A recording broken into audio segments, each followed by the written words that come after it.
అండి నేను చేపలు తీసుకున్నాను, తక్కువగా తీసుకున్నానండి. ఇవి ఎక్కువ ముళ్ళు, ఇవి ఎక్కువ వండుకున్నా కానీ తినలేము. ఇవి గుడ్డాకిరాయలు అంటారండి వీటిని. ఇవి కొద్దిగానే తీసుకున్నాను, తక్కువగాని. గుడ్డాకిరాయలు అండి, ఈ ముళ్ళే ఉంటుంది కానీ చేపల కూర ఇది పులుసు అయితే బాగుంటుంది. పులుసు గురించి తక్కువ తీసుకున్నాను నేను.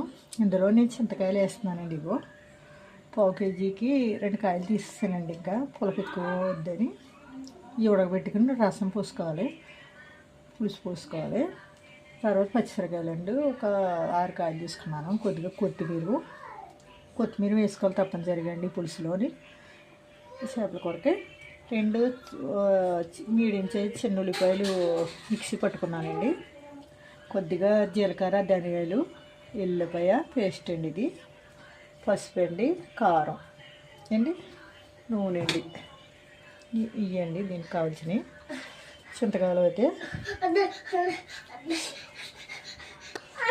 చింతకాయలు అండి, నీళ్ళు పెట్టుకున్నాను పొయ్యి మీద. నేను చింతకాయలు ఇందులో వేసేసుకుంటున్నాను అండి. చింతకాయలు నేను పొయ్యి అందించుకున్నాను, నీళ్ళు పెట్టుకుంటున్నాను.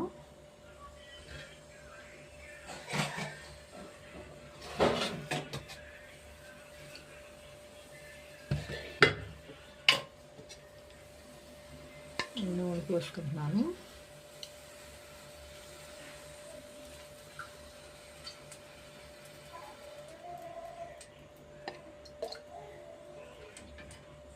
నూనె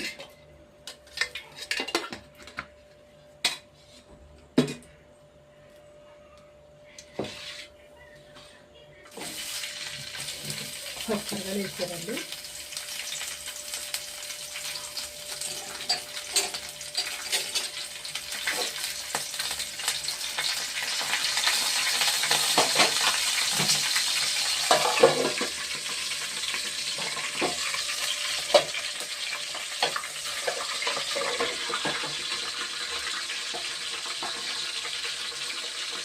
మంచి ఎదురుకొద్దని అనుకుంటుంటారు, చెమ్మ తగిలితే.